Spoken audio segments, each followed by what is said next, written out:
Hill finds Korver, gives it up to Middleton, launches a three, and he's fouled!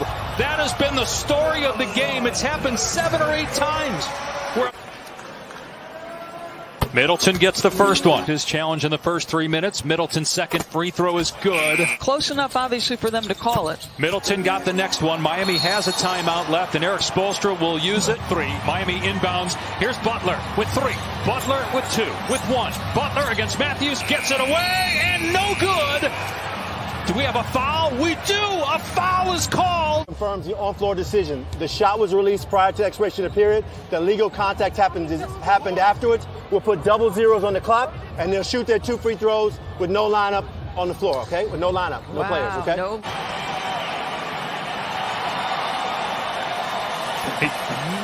Got it. Wow. Miami up 2-0 in the series. I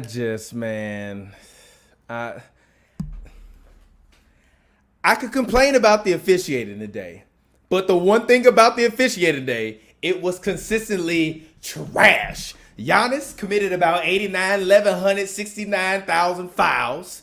This man, Jay Crowder, was knocking people all over the place. Chris Paul was knocking people all over the place. Harden was bumping into people. Russ was bumping into people. Steven Adams falling all over the place. Robert Covington falling all over the place. This is the worst single-handed day of NBA officiating I have ever seen in my life. And y'all all need to go home and think about what the hell you did today. Because that shit was, I was literally at home screaming at my television. And Coach Bud, what the hell are you doing? Giannis is 25, not 35. Get his young, me-looking ass out there on the floor. Like, I am literally watching the playoffs, wondering what in the hell is wrong with half of these coaches. Even thinking about Billy Donovan at the end of the goddamn OKC Rockets game. Why is Shai Gilgeous, second-year Alexander, inbounding the ball? He little as hell. Put Danilo big ass out there. Why is Steven Adams coming up to the three-point line to catch the ball for the game-winning shot? I mean, goddamn. Goddamn, man. But anyways, welcome to 2 for 1. I'm here. I'm back. Got some guests tonight. Got the lovely Miss Ashley Nicole, HNB Media TV partner, as well as the resident OG homie Glasses Malone coming through to talk some basketball. But I just had to get that off my chest. And also, Giannis, you the Greek freak. I usually have your jersey up there. I'm sorry, G. We gotta get that out here tonight, G. You gotta do better, G. You too goddamn big. You too strong. You look like a goddamn horse in real life. I've seen you. I know how you look. You letting these little actually, I'm sorry, excuse me. Don't want to be offensive to the little people. You letting these little ass big people hold you down? Stop this, man. Why are you trying to post up from the three-point line? Why are you standing out there on the goddamn corner at the end of the game while Chris Middleton is running his goofy ass around, dribbling all goddamn day? I am sick of it. So if you get swept and you take your ass home, you deserve it. It's exactly what you deserve, Giannis. Coach Bud, you are the worst coach in playoff history. Playoff history. In the history of any goddamn sport ever. How the hell are you 30-30 in the playoffs? But you always got the team with the #1 record. I'm sorry, man. I'm sick of it. So anyways, let's go ahead. Let's introduce some light and some levity in here. Let's bring in Miss Ashley Nicole. Ashley, welcome to the program. Sorry. Wait, can I just say ahead. one time? Go ahead. Miami Heat basketball. You from New York. listen. You from New York and you rooting for the Heat. You from New York and you rooting for the Heat. But I'm down here in the 305, and I gotta say, if they see the video on HNB Media's channel, I did call this. I said this was a very real possibility, and everyone thought I was crazy. There's no way the Miami Heat are gonna take down the almighty Bucks, and here we are, up 2-0 in the series, baby. We're going to the finals. Mark my words. Whoa. Mark my words, we're going to the finals. Number one, you're getting way ahead of yourself. Number two, the series is not over because It's there is over. no home court advantage. There's no home court advantage. So I honestly think this series will eventually even out, whether it be at 2-2 or 3-3 by game 6. But I do think this will go 7. I just don't foresee the guy who's been the best player in the NBA for the past 2 years literally continuously banging his head against the wall and doing the same things. At some point in time, Coach Bud has to use his brain. At some point in time, Giannis has to use his brain. And loading up from half court to the top of the key and running and euroing into other people is not an effective strategy. They have no one that can even get the man the ball in the damn post. Coach Bud better get his ass back to that drawing board. Otherwise, they're going to be sent home. But I'm going to have a little faith in my son, and I'm going to say they go 7. But I'm bringing Glasses Malone. Glasses, what's up, man? How you doing tonight? Hey, man, what's going on? How you feeling? I just wanted to make sure, because we started with this Houston OKC series, and you was singing Chris Paul praises. He played well. I don't want you to blame the referees. I want you to blame that last pass he threw over there to Shea instead of taking that ISO moment when he could have won the game. I'm not mad at that. You know how I feel about Chris Paul, perennial chokers. But this has been his best year, and I'm not going to blame this. This is actually the one game in Chris Paul's career where I'm not even going to blame him for losing, because I literally was watching this game screaming at the TV at the referees. I have never seen so many calls made, but then so many blown calls made on the floor at the same time. Today was one of the worst games in officiating history for any sport. And all of these games matter. The Bucks as well. The Bucks got a little home cooking from the refs too. It was a few of them fouls that were in the last 3-4 minutes of that game that really shouldn't have been fouls. And the Middleton one, I understand why they called the Middleton one, because you have to allow him to. You wasn't supposed to call the Jimmy foul though. The Jimmy foul, man, let that shit go, bro. This man got his hand. If you want to make that makeup call, you make that in overtime. You don't make that on the floor. Exactly. What do you think about that makeup call, Ashley? How did you feel? How did you feel about both of those calls? It was definitely a makeup call, but I'll take it. But here's the thing. That's what happens when you're playing in a bubble environment where there is no home court advantage. Because had that been in Milwaukee, the Heat weren't getting that call, period, point blank. The game was going to go into over. Like, it wasn't going to happen. Mm-hmm. So this is what happens when you're playing in an environment where there really is no home court advantage. And it was a blatant, like I said, it was a blatant makeup call. But the Heat fans will take it. It was a bad call, the call before that. So had that cost the Heat the game, because here's the thing. Had the Heat gone into overtime, they were not winning without Bam Adebayo. It just wasn't going to happen. The series would have been tied 1-1. So Heat fans, Heat Nation definitely caught a break with that call because, like I said, had that not happened, the Bucks were taking that game and it was going to be a tied series 1-1. So lucked out there. What's crazy is she's saying this, right, is, like, I'm a huge Pat Riley fan, right? I'm a Showtime Laker infant. You feel me? Mm-hmm. I don't think people understand quite how good Miami is. Now, don't get me wrong. I wasn't picking Miami to beat the Bucks. I'm still not.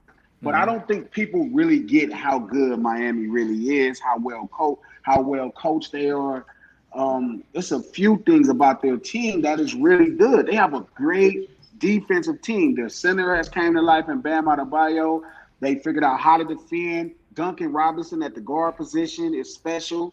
Tyler Hero and Jimmy Buckets added to that lineup is serious. And I don't think people really realize how great their defense is. Not to mention adding Iggy. Like, it's a for real team. Like, you can't. You have to beat this team. You really have to beat this team. You have to take it from them. And if you don't, and like she said, honestly, I've been saying Boston was going to beat Toronto this whole series. Toronto has, like, probably the worst half-court offense right now in the NBA. You know what I mean? Because they can't get a skilled bucket. Like, that's the problem with Milwaukee. They can't get a skilled bucket, right? That's the problem. When things are when they clog in the lane and they blocking everything from Giannis from driving, hard to get. No, and that's a really good point. And I said that, in my breakdown of what we can expect in this series is that a lot of people underestimate Miami because you have guys who technically haven't been on the big stage before. But the thing about Miami is they were offensively designed to hit you from multiple angles of that court. At any time during the game, you have somebody on the court who can shoot. So unlike other teams, if you look at like the Orlando Magic when the Bucks are playing them, you really know where the ball is going to be consistently. You have that one guy, maybe that second guy, who's always going to have the ball in his hand, who's going to take that final shot. But here's the thing with Miami. You have so many different shooters. Jimmy Buckets, Tyler Hero, you have Dragic, you have Bam Adebayo. You never know where that ball is going. And that's what makes it so hard to defend them. But also down here in Miami, Pat Riley prides himself on defensive teams. And that is Miami's strong point. They are a defensive, well-oiled machine. The only thing, though, that can run problematic as the series progresses and as if Miami advances is that they do have a bad habit I love sometimes. You throw that if in there now. Yeah, They do. I'm saying if, but I really mean when. I really mean when. But the issue is that, at least that I would like to see them correct some more, is that we saw this a lot during the regular season. They have an issue with that third quarter. That third quarter is either hit or miss. And you saw it in this game. They let the Bucks come back, and the game was tied at one point. Then the Bucks led at one point. I would like to see them keep the foot on the gas for all four quarters, because as you progress and you start playing teams that are a little bit more equipped, a little bit better, have more shooters, that is a dangerous predicament to have yourself in. And the turnovers, we got to stop with the turnovers. I mean, turnovers have a way of catching up to you in the second half. Go ahead, what's crazy is they don't really have playmakers. You know what I mean? Like, Miami's team is. You mean Miami, or you talking about the Bucks? Miami. Okay. Like Dragic is more of a scoring guard than anything. But they're such a defensively special team. And like she said, what's crazy is Pat Riley, the Showtime offense, you don't even think of Pat Riley, but ever since he came to Miami, his whole mindset has changed, and it's just been defense. And they're winning these games with defense. They're going to have offensive lapses because they don't have any offensive superstar. They don't have an offensive superstar. You know what I mean? And offensive superstars are overrated. Like right now, we're seeing with Giannis, where it's like, if a team schemes on you and then all you can do is shoot threes, you know what I'm saying? You're in trouble. Like if that's the majority of your offense. Okay, when things are getting bad, we're going to scheme on your best player and we're going to let everybody shoot, or we're going to run them off the 3-point line like they did today. Like that was brilliant. Spo is coaching like he's clearly out coaching. You know, Coach Bud by a mile. But Coach Bud got to figure it out. And Giannis eventually, and I respect him because the overseas players are very much, they're coached players. So if you listen to Giannis after every game, it's like the coach wants me to do this. Just versus players from here where it's like, I need to go out and give my best effort. Yeah. So, you know, you live and die by the coach. You know what I'm saying? And I would imagine he has to be somewhat loyal. This man winning 2 MVPs, a defensive player of the year. But again, they got to figure it out. But you know who I want to see them use? But my problem is they don't use a lot. Go ahead. Who? And I wanted to say this, but we talk about this all the time. Who, Ilyasova? Brooke Lopez in a half-court set is a great half-court option that they don't utilize enough. He's a very much skilled they have him standing on the wing and in the corner shooting threes. That's not how he's going to. And that's cool sometimes, but then you use his strength as a great post-skill player, and Coach Bud got to figure that out, because if he don't, he doesn't have any half-court skilled offense to depend on. Yeah, and I think that, you know, Coach Bud's shortcomings and shortfalls will be the reason why Giannis will not survive in Milwaukee, and he will probably end up in a Miami or Golden State. I don't like that dude as a coach. He is a great human being. I have talked to him. I have covered his press conferences, but Coach Bud is not a good coach to me. He is a good regular season coach. But I define great coaches by what you do in the playoffs. And in the playoffs, every time he gets supremely outskilled. I've even seen Al Horford get regulated to looking like he ain't got no skill. And we all know Al Horford got skill, especially on the block. Go ahead. But real fast. Go ahead. Again, we may underestimate how great Miami is of a team. Like, I think we're looking at it really linear, and like, again, it reminds me of LeBron in 2009, 2010, where we felt LeBron had, you know, he had made it to the finals when all of the East dissipated for that season. Then he couldn't get back, and then he had a great season. So we was like, okay, LeBron's going back to the finals. And they ran into that Celtics team who wasn't supposed to beat them that year in 2010. They were supposed to be Kobe and Bron. They were like a year over the hill and all of that, So it matters, like when we saying, like, we got to be careful. I know we're talking in a time, but Miami could be the team that could go, maybe beat Boston and be in the finals. It's not that far-fetched. They remind me very much of the Detroit Pistons of 2000. They have a great team. You and these damn hot takes glasses. What the heck? They remind you of the Detroit what? Pistons. From when? From the 04. You they did do the good bad boy. though. And I know you don't even drink or smoke, but you tripping. No, You I'm telling tripping. you, their defense is really look what they're doing to him. Look what they're doing to him as a team. So, you know, I don't think they're doing anything to him. I just think that he is not a skilled finesse finisher around the rim. And the problem is he's brute force. And when you're brute force and you're playing against smaller guys, you tend to want to overpower them. The difference between a Shaq and a Giannis is Shaq would abuse big guys, but when he had guys that were smaller, he just turn around and flick it and throw it in the rim. Shaq won games with turnaround floaters or turnaround post moves. Giannis don't have none of that.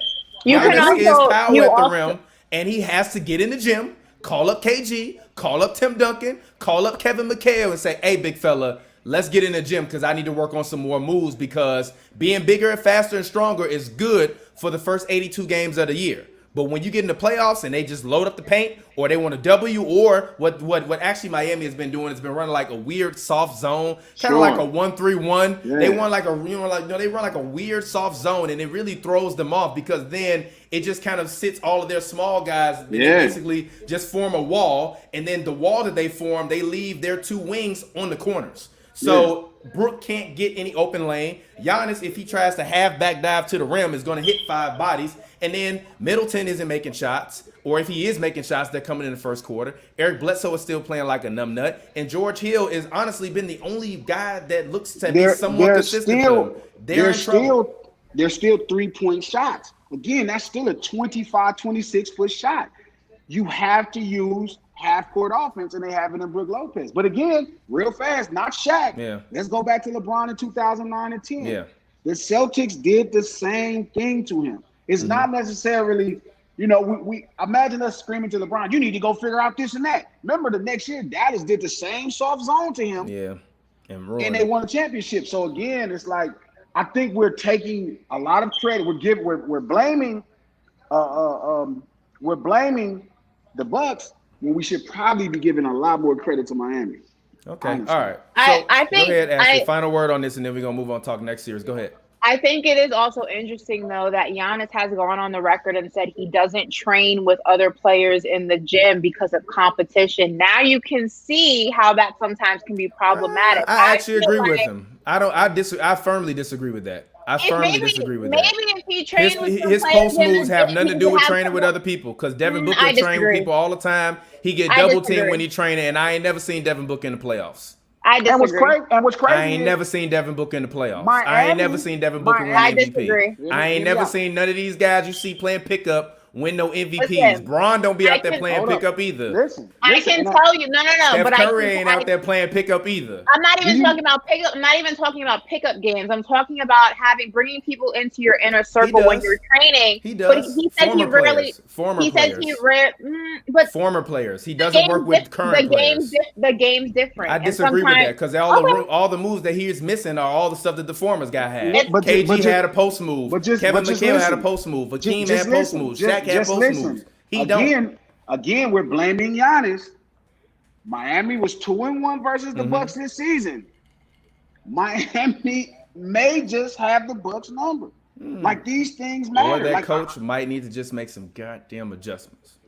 You just think that because he has the MVP.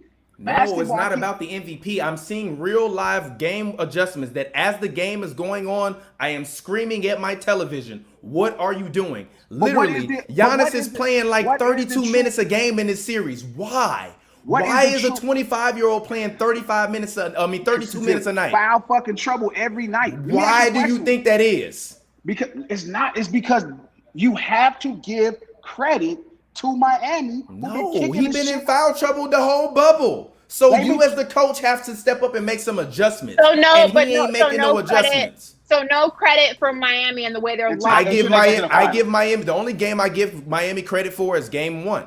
I feel like if anything, the Bucks should be feeling like, man, we literally played as terrible as we could ever play in both of these games. We almost won this game and we lost it. So if we go out and we just execute and make shots and slow down, they'll be all right. But Coach Bud is not going to get there without any adjustments. He's not. He's But not listen, making adjustments. I'm a firm believer. I hate the comparisons of regular season to the playoffs because I've said 1,000 times in the playoffs the game slows down, it changes, things like that. But even if you look at the way that the Bucks and Miami have played each other in the regular season, Miami just knows the sauce to beating the Bucks. They just have it. It's in their the sauce DNA. is better coaching. The sauce is better coaching. Yes, it is better coaching. The sauce is better coaching. We all know that the Bucks are a better team. The Bucks are a better team. The Bucks are a better team. They've shown evidence of it all year long. They're a better team. Except playing against Miami. You got to stop looking at because this is my question. Why is the coach being absolved of all of this when he's the guy that's supposed to go out and execute the game plan? He is a better coach. So the coach has to do better because the coach is getting supremely outcoached right now in every facet of the game. But why are you giving so much credit to just Coach Spo, but you're not looking at the overall DNA and the makeup of the team? The players make the team as well. Yes, coaching is a big part of it. How many full Bucks games have both of you watched this year? I guarantee you have not watched more full Milwaukee Bucks games this year than I have. I have watched at least 40 at least 40 Milwaukee Bucks games this year. And when they are on Miami to Milwaukee right now. Yes, but that's not Miami to Milwaukee. But you are not listening to me. Let me finish my point. My point is when they are on because they are just annihilating teams. When the game gets close and Coach Bud has to make adjustments, he does not know how to make adjustments. What adjustments could he make? What are you talking about? What do you mean what adjustments could you play? Do you even see his rotations? His rotations are terrible. Giannis literally leaves the game every time at the 6-minute mark in the first quarter. He goes and sits. No, he's not. The last game he had one foul and he sat him down on the bench for 6 minutes in the first quarter. That is not playing smart basketball. Your 25-year-old MVP superstar should not be playing 30 minutes a night. That doesn't make sense. If in a vacuum I told you LeBron coach was playing LeBron 30 minutes a night, you'd be like, what the fuck is wrong with LeBron coach? LeBron should be playing more than 30 minutes a night. What is wrong with Mike Budenholzer? That's what I want to know. It depends on how impactful Giannis is being. The fact is they have he's still giving you 27 and 14 or 27 and 17 and he's struggling. That's my point. Yes, he is impacting the game. But if your coach, how do you figure who's impacting the game for the Bucks then? That's what they're not. That's what we're telling you. That's the issue. Defense. The coach's issue. That is the coach's issue. He's being outcoached. There's nothing he can do. He's not a better coach than Spo. He's being outcoached. That's my whole point. He has to make adjustments. But it's y'all talking about Miami being good. They're good, but they're not better than the Bucks. And the Bucks should be losing. The Bucks all year. I don't care about all year. The Bucks have been the best team in the league all year, and they should win. Period. Period. If it was LeBron, I would be saying the same damn thing. If you the MVP and you got the best team, go out there and get it done. I don't want to hear that shit. It's excuses. But you're also ignoring the fact, yes, if this was the Bucks from the beginning of the season, I would say they're the better team. But ever since the Bucks entered this bubble, you cannot disregard the fact that they look completely different. It's not the same team. I do not care. It's just not. When you lose, don't nobody care about how you look before the bubble, none of that. They care about what that win-loss record says. From the beginning of the season, so I disagree with that. I disagree with that. It's the exact same team with the same bad coach that has had let me finish. It's the exact same team, and it's the same team, and it's also a similar construction of a team that the same guy that's had the #1 record in the East for however many years, he didn't have the #1 record over the past decade, whose teams get flamed out or swept in the playoffs. That is the problem. The Atlanta Hawks didn't go out and get swept by the Cleveland Cavaliers for no reason. It's because Mike Budenholzer don't know how to make adjustments. He knows how to get his team to play good in the regular season, but when the game slow down the playoffs, he gets outcoached every single damn time. And even you talk to me tonight, Glasses, about how well Mike D'Antoni adjusted to Oklahoma City. I don't see Mike Budenholzer adjusting to shit. Mike D'Antoni's gonna get Mike D'Antoni is gonna lose to the Lakers. No, that ain't a foregone conclusion. We talking about what is reality. We talking about what's right now. That's not reality. We'll see on Friday, Sunday, and Wednesday when they play. Okay. Let's focus. Check this out real fast. Miami has been kicking the shit out of the Bucks all year, before and after the bubble. You have to pay attention. I know, because somebody won a trophy. Fuck that trophy. We've been kicking your ass. Who says I got a trophy? Because you keep talking about it's an MVP. It don't matter. And you keep talking about when LeBron James is kicking the Hawks' ass. It's LeBron James kicking the Hawks' ass.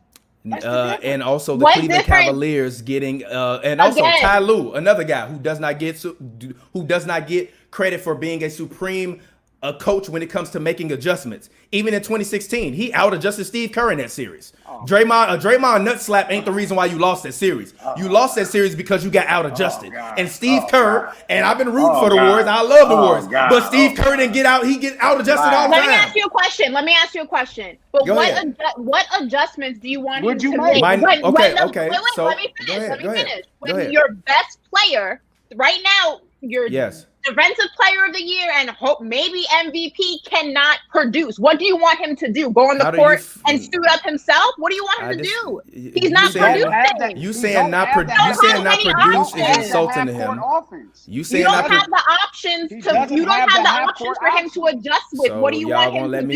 Y'all gonna let me tell y'all what my coaching adjustments are gonna be? My coaching adjustments are gonna be when I'm playing the Heat. Fine, you want to run a zone? We gonna run a zone. We gonna run a soft 3-2 zone, and and you gotta stop. Listen to what I'm saying. You got a bunch of 3-point shooters. We gonna lock up the paint and make y'all make 3-point shots. I told people Jimmy Butler would not have 40 again, and you saw what he did today. He had 10 or 11 because he made the last shot or whatever when the game ended. It's not gonna happen again. The problem with the Bucks is in the first quarter. Usually the game is kind of somewhat what in terms of momentum. Then the 6-minute mark happens. Giannis sits on the bench. He usually will bring in Eric Bledsoe off the bench to play with Brook Lopez, and it's Eric Bledsoe, Brook Lopez, Wesley Matthews, and Chris Middleton on the floor.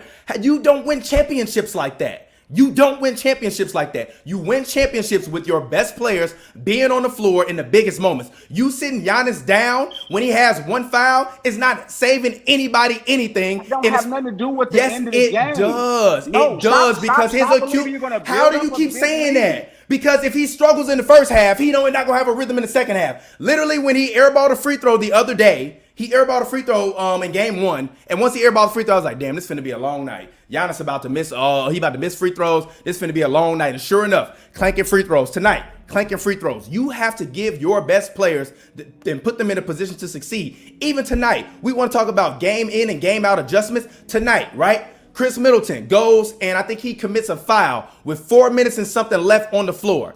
He commits that foul, giving him, I believe, 5 fouls left in the game, and it was 4 something left on the floor. Once Chris Middleton committed that foul, Coach Budenholzer took him out of the game. They were only down by listen to what I'm saying. They were only down, listen to what I'm saying, Glasses. They were only down by 2 to 3, right? He takes him out of the game, puts Wesley Matthews in the game. 3 straight possessions. The Bucks do not score. There is a turnover and there are mishaps, and that leads them to not even being able to get to close the 3-point. I don't care. Is he not one of your best players? You got 4 minutes. It's 4 minutes left in the game, G. That's not enough. It's 4 fucking minutes. It is enough. What are you talking about? I'm gonna give you a prime example. You put him in the game. It's a possession for possession game. Even Oklahoma City versus Rockets, possession versus possession game. He has been grossly outcoached. You don't play Chris Middleton 4 minutes in. You don't play Chris Middleton. No, not 4 minutes in. 4 minutes left in the fourth. 4 minutes left. You do not. You pull him out with 5 fouls. That don't make sense. That's why they lose. It does. That's why they've been getting their ass whooped in. No, they lost because literally the job the Miami Heat are doing on Giannis. And the coach's rotation is terrible. And sometimes when your rotation's getting, that's bullshit. That's bullshit. That's bullshit. That's bullshit. Tell Rick Carlisle that. Tell Rick Carlisle that, a guy who's been a master of adjustments. Huh? Rick Carlisle at home. Yeah, he at home right now because his other star player hurt his knee again. That's not why he's at home. Man, I don't want to hear that shit, Glasses. Let's not act like if KP wouldn't have been there, we don't know what would have happened because we didn't know what was happening when he was there. So now we live in an imaginary land. No, we're not living in an imaginary land, but we also talking about a championship level coach. And my point is, championship level. Stop saying he won one. He won one. Won one championship. It don't matter. He is a championship coach. Period. Period. Put some respect on it. He is a master of rotations. Do you not see what Rick Carlisle has done? Jose Juan Barrera has been this 6th man of the year basically on his team for the past 10 years, and he my goddamn height. What? He ain't a master of rotations? Coach Bud is getting grossly outcoached, But let's move on. Let's talk Rockets Lakers. I'll let you two both go ahead and lead it off. No, now y'all ain't got nothing to say? Well, fine. I'm sorry. Rockets versus Lakers. Obviously, actually, let's go Rockets OKC real quick because I forgot about that. Rockets OKC. What did you think about Harden showing up and actually doing what Manu did to him? I think it was important. I think it was great. I was happy to see D'Antoni win the game with defense. I was glad Harden won the game with defense. I think it did a lot for his confidence. Again, I think Chris Paul should have never passed the ball at the end of that game. That was really important. That was your moment that they was talking about it on the telecast. Hey, Chris Paul is built for this moment, and you passed the ball to Shai Gilgeous-Alexander. That's just probably going to be how it Chris goes Paul down. is not built for that moment. I've always called him CP2 for a reason because he never makes it out of the second round, except for once, and that was on the back of James Harden, who was the league MVP that year. Other than that, I've never seen that man in June. And honestly, the only reason why I've seen him in the summer this time was because the bubble happened and the season got delayed by 4 months. Because usually he'd be gone before April 25th. But I did think that this was a good win for the Rockets. I've predicted from the start that the Rockets are going to beat the Lakers in 6. But I also predicted that this OKC Rockets series would probably go anywhere between 6 or 7 games if Russ missed games, and Russ missed 5 games. So you do have a 6, 7. Dort. And Dort, go ahead. Go ahead. Let's talk about Lou Dort, man. Yeah, that Lou defense on Dort. Harden, oh my God. All-world defense. And it's like I always tell you about Luka, right? What it's like, Luka and Harden, Luka's game is exactly like Harden. They shuffle through the defense to find a matchup. And that's no problem because that's what the NBA is all about today. The problem is at the highest levels, you have to just be better than everybody else. No matter, you may have to go against the toughest defender. And that's James Harden's problem, like it's Luka's problem, where you can shuffle through the matchups, but if there's a guy on this court that can check you one-on-one, and your whole team and offense is built off of how you distribute the ball to everybody and play make, Dort took that away from him. Dort turned him into a complete passer. So it was like super amazing. So shout out to Lou Dort for that. But again, Russell Westbrook was very important in this game because, again, he's that kind of player. And if you spread like a team doesn't have to, the better teams don't have to scheme for James Harden. The better teams don't have to scheme for Luka Doncic, right? They literally have a guy that if they decide, hey, you know what, we're going to put this guy on you, you're going to have a bad night because those guys are not better than the best guys defensively.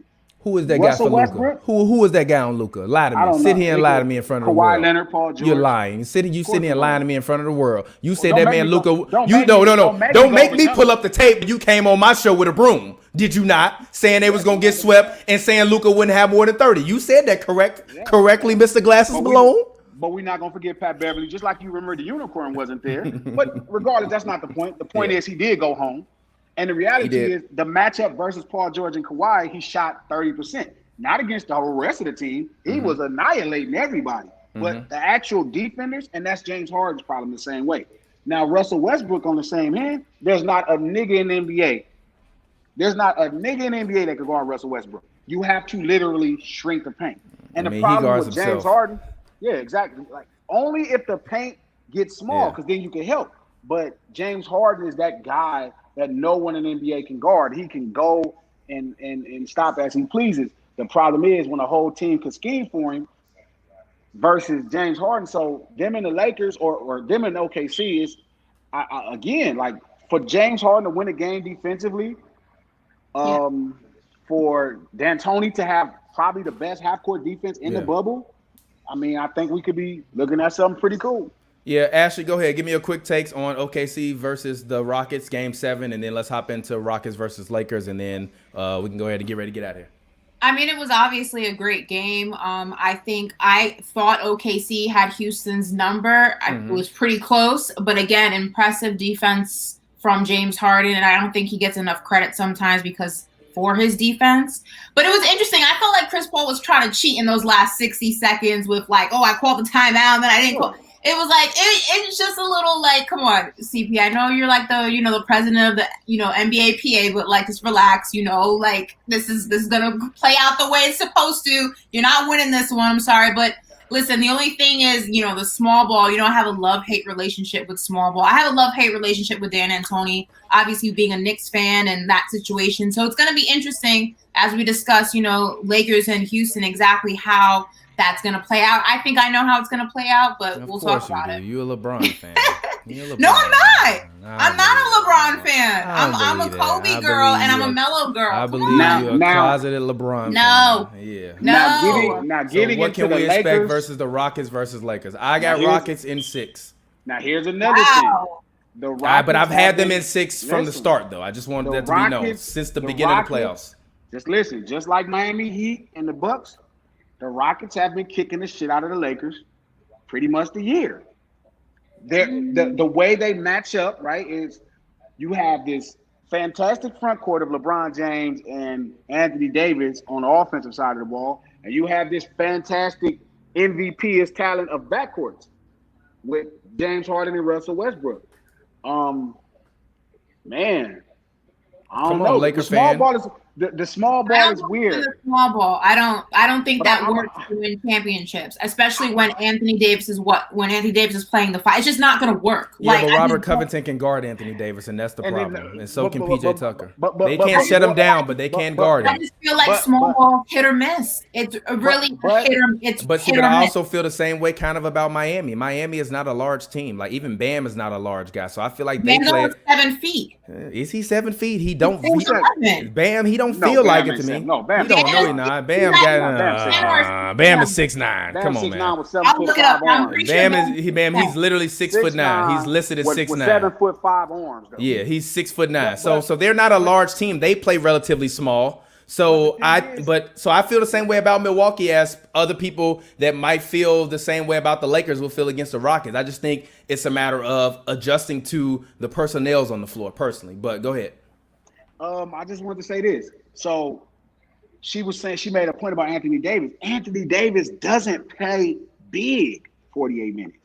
That's the only thing. I agree. Small ball against Shaq, it wouldn't even be a matchup. Mm-hmm. Small ball against Hakeem, or David Dream Robinson, or David Robinson, yes, but Anthony Davis doesn't play big. Like he doesn't. He's a skilled big guy. He plays closer to Kevin Garnett than he does closer to Tim Duncan. So I don't know. And then like minus that, like you got PJ Tucker, like LeBron is gonna be in deep. Like we really like last series, we didn't see what LeBron had left. Because it was Gary Trent guarding, right? Yeah. So you don't really get to see. Robert Covington has pretty much had LeBron's number their whole career. Yeah, including when he was in Philly. He has challenged LeBron playing with the 76ers. to the hardest levels. So can their half-court defense, set up? I mean, it ain't like we're going to be running plays for Dwight Howard. Yeah. You know what I'm saying? We're not going to be running plays for JaVale McGee. Yeah. So if we're not playing huge, like, I don't know if LeBron James is getting around Robert Covington. I think it also depends if the Lakers slow their game down. That's going to be a difference maker too, because when you're playing small ball, it tends to work better against a slower game. So if the Lakers slow down, the small ball is not going to affect them. If they try to keep up with the Rockets, that's going to be where it's problematic. And that's what we saw during the regular season. They try to adjust their game to the Rockets game, and you can't do that with Anthony Davis and LeBron James on your team. So they're going to have to slow their game down to be an even playing field. And then the Lakers, you'll get a series where it's going a lot of back and forth. But if they try to match them exactly, it's just not going to work. Who do you have winning the series? I know you have the Lakers, but who do you have winning the series and how many games, Ashley? Because I know Glasses is not going to answer until like game 6 when the Lakers up there. Like, who's going to win? I'm going to go Lakers in 6. I have it coming down to obviously Lakers-Clippers. I have the Clippers going to the finals this year. So I'm going to stick with obviously I didn't know the Lakers and Houston were going to play each other, but my final guess was Lakers and Clippers. So I'm going to go Lakers in 6. I'm really interested to see how the Lakers adjust their game, because if they try to do what they did during the regular season, then it's going to be Houston in 6. So they really got to play this smart. Yeah. Final words on this?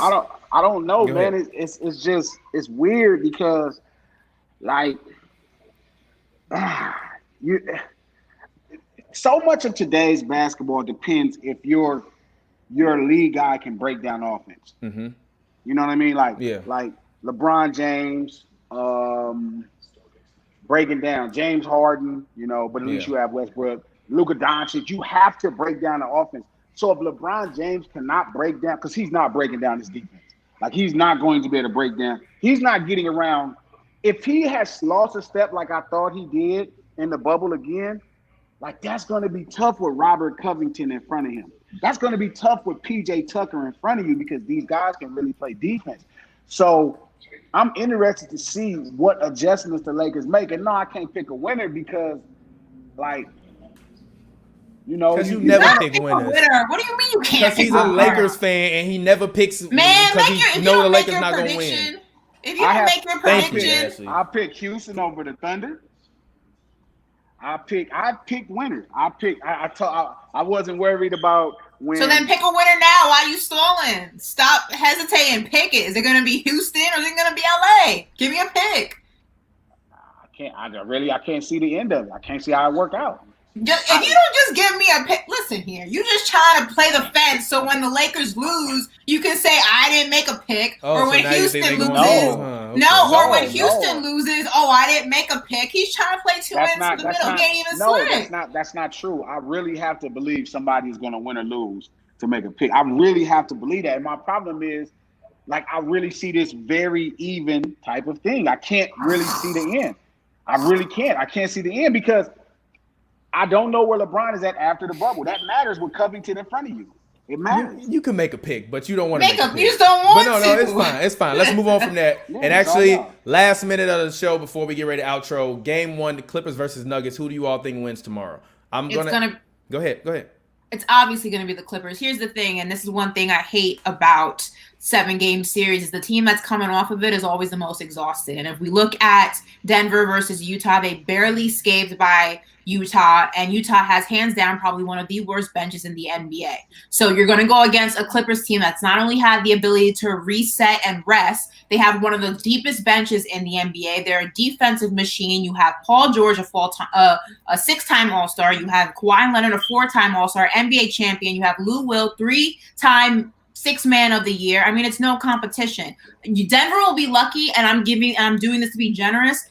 They're going to win one game in this series. I'll be surprised if it goes 5, but I'll give them one game. I don't think it'll be a sweep just because maybe they'll get lucky, but there's no chance in hell they're going to win this series. It's just not going to happen. Glasses, you go ahead, and then I'll give my prediction because I don't agree with Ashley, obviously. I'm going to pick Denver. I'm going to pick Denver in the first game only because, like you said, some people be fatigued, but I also think they're already in rhythm. Mm-hmm. Like, I've watched a lot of teams, like Portland, when they came out and beat the Lakers, it's because they were in rhythm. So I think it's a value that goes when people are in rhythm. But at the end of the day, it's going to be tough for them to beat the Clippers. But the first game, I think Denver's going to win for sure. Yeah, actually, I'm taking the Clippers to win game 1, probably like 115, 107-ish. But I actually think Denver is going to take this series 7. You all love to talk to me earlier about matchups during the regular season. Well, Denver plays. Wait a minute. I said you all. Backtrack. You heard what I said. What? They're going to take this 7 games. I think the Clippers are going to win, but this is going to go 7 games. I've covered the Clippers ad nauseum this year, physically and via Zoom while they've been in the bubble. I've seen these guys up close and in person.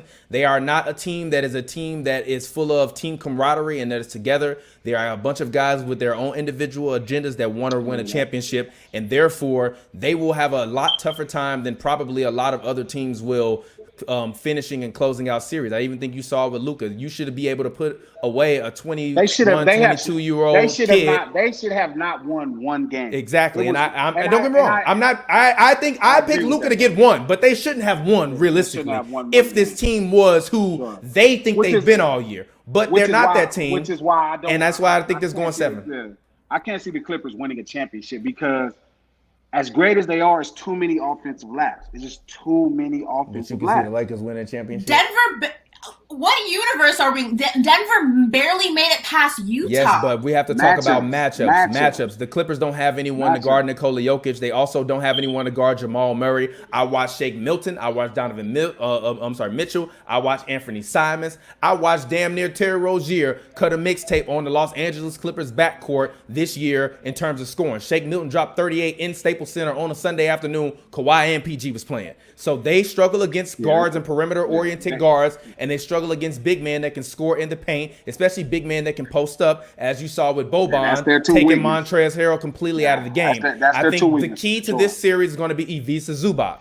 If he averages 12 and 10, they will sweep them, probably win in 5. If he averages like 9 and 7, then this is going to be a 7-game series because he has to essentially go out and not match Nikola Jokic, but at least give me a night in, night out, challenge him defensively, as well as be able to keep up pace with them in terms of rebounding, because the Clippers are a team, and you saw it versus the Mavericks, where they can let themselves get out rebounded once they start making a lot of turnovers. They stopped giving effort plays, which is why Doc called them emotionally weak after the game, because they can be emotionally weak, and that's why I don't think they'll win in 7, because they are emotionally weak. And I honestly don't think that they're going to win any series this entire playoffs in less than 5 games, because they are a team of individuals playing together to win a championship and not a team of guys that want to play to win a championship. The Raptors had a team of guys that wanted to play together to win because they felt they could do something special. They have a team of guys that are preordained or feel they're preordained to win a championship because of by proxy of who they play with. When you ain't won shit, Paul George, Lou Williams, Montrez, all of those guys. So they got to go out there and prove put some respect on Lou Will's name. I'm not putting, no, wait a minute. Don't do that. Whoa, no, stop this. You stop disrespecting what Lou Will's actual career is. We don't tell lies on these shows. I don't tell lies. And if Lou Will want to see me about it, feel free. Lou Will ain't no damn champion. He a good 6 man, but he ain't no damn champion. He ain't dependable, and he's not a guy that when you need to close out a playoff series, you go to. It does matter because he is their point guard.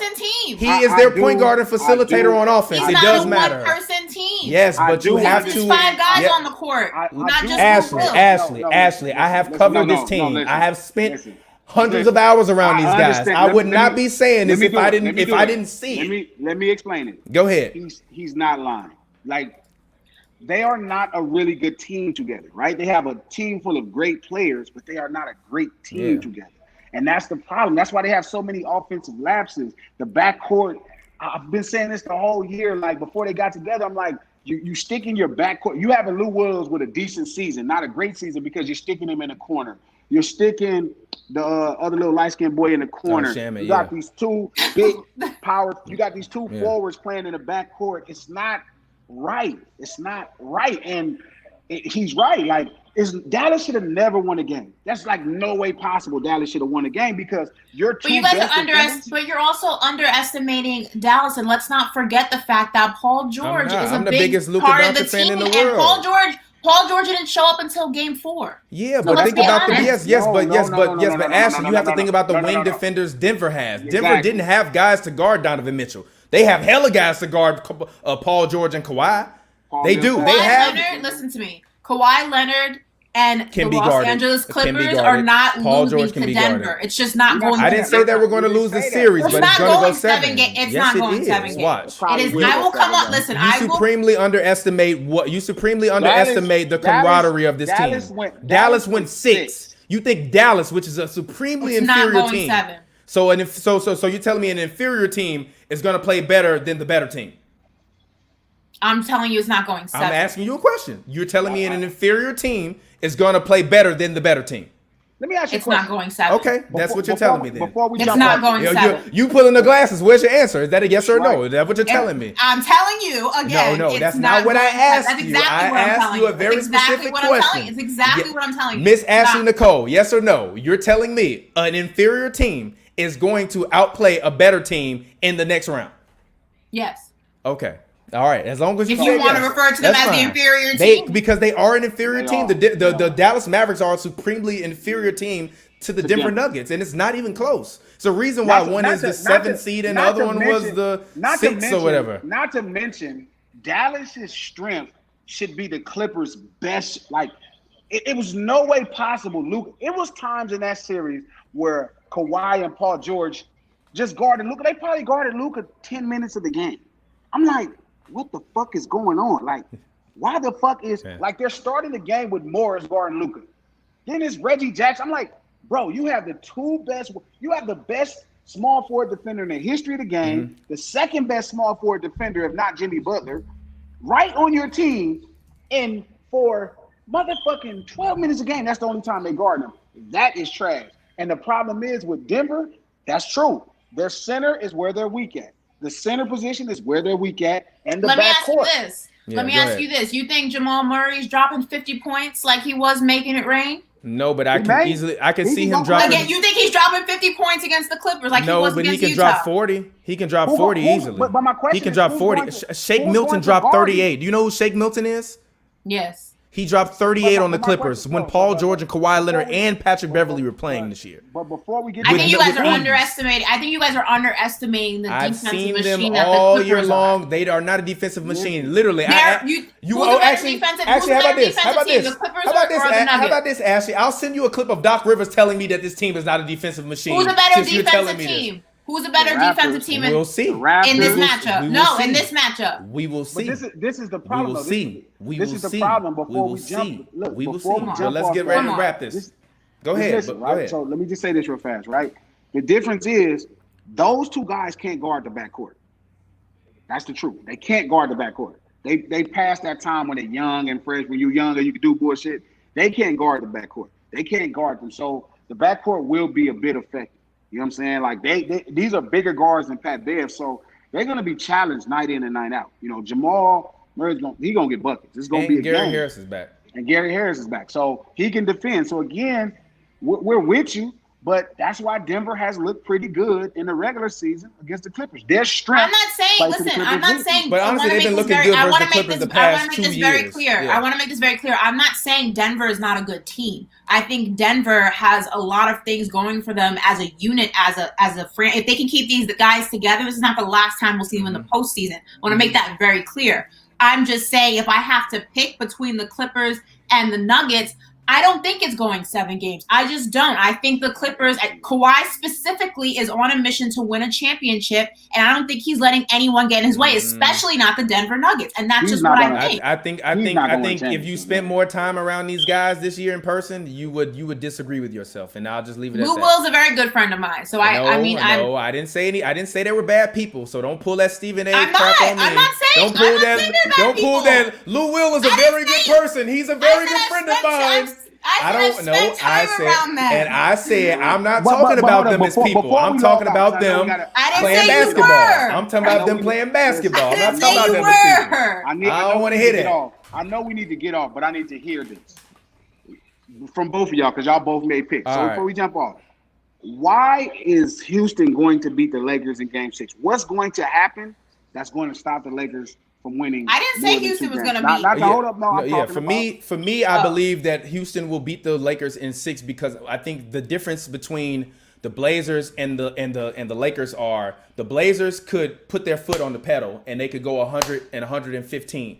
But when Dame goes off the floor, they throttle back down to 80, and then CJ takes him back to 95. But that's not 115. When Harden is off the floor, Russ can be on the floor. When Russ is off the floor, Harden can be on the floor. And therefore, they can run, shoot, dish, and drive all game long. The problem for the Lakers is going to be, I believe LeBron is going to run out of gas in this series because he is going to take the challenge, unlike Giannis has been doing, and which has been my problem with Giannis, of taking the challenge and saying, fuck the rest.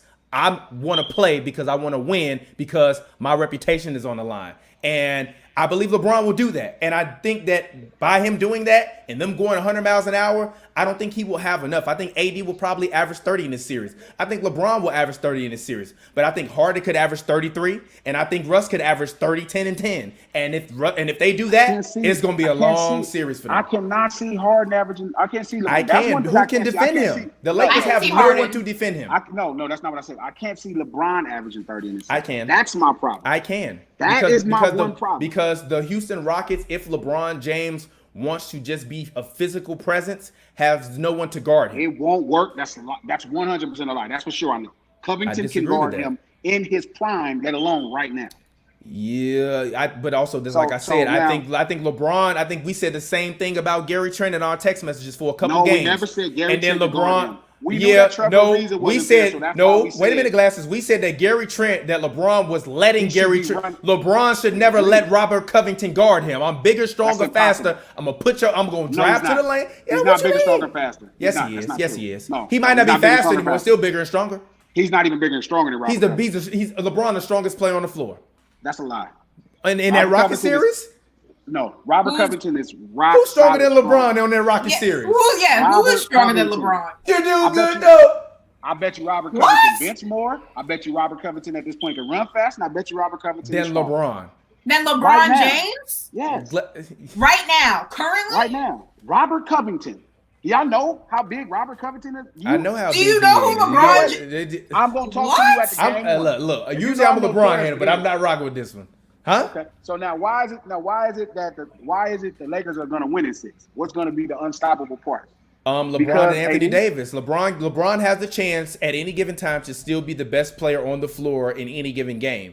And I think that Anthony Davis has the ability to do that, but he is not a guy that does that at will. And I think that if he can do that in 2 games at will, literally, if the Lakers get a lead in this series, they're going to win. But I think the problem for the Lakers is going to be they're going to split the first 2 games, and I think the Rockets are going to win game 3. The Lakers will win game 4, and then the Rockets will win game 5 and game 6. Now, if the Lakers win either game 3 or game 4, then I think the Lakers might win it. But I think the Rockets have the ability to put the pedal to the metal so much that we wear Ramon James out. Right. So you think LeBron can be LeBron in a series and the team doesn't win?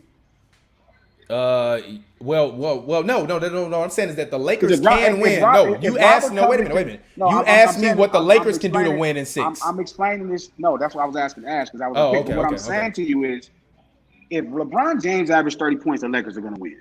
That's for sure. I think we'll see. I think it depends on But- what Anthony Davis does. I would bet. Kyle Kuzma has to average 17 points a game in the series as well. $1,000, right, to $300 that LeBron James doesn't average 30 in this series at all.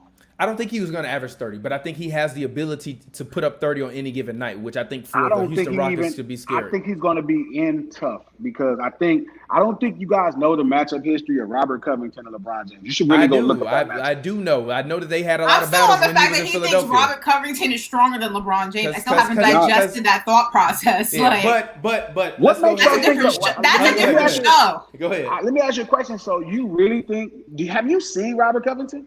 Have you Have you seen seen LeBron that James? video I'm of not LeBron doubting. James? I'm not I mean, doubting. I know Robert you've seen Covington's LeBron James, athleticism, obviously. but Yeah. LeBron James, of all the people to compare him to, you're gonna sit here and say What that makes you Robin think Covington his is strength is stronger so- than LeBron James? What makes you think his strength is? You think LeBron is a strong, powerful player? Is that Yes, what he you is. get from his game? He's not. You LeBron is don't? a finesse player. He's not. You don't? No. He's a finesse player. He's a power finesse player. The same way with Giannis. No. Giannis is a complete power player. There's no finesse Giannis to is a that. power finesse player. No. There's I no don't finesse. know. Shit, I ain't see Shaq running down the lane Euro, and that's finesse. Listen, That's that Euro finesse, is not a goddamn it. representation. That is power. And Okay. no, LeBron James is not stronger than Robert Covington at all.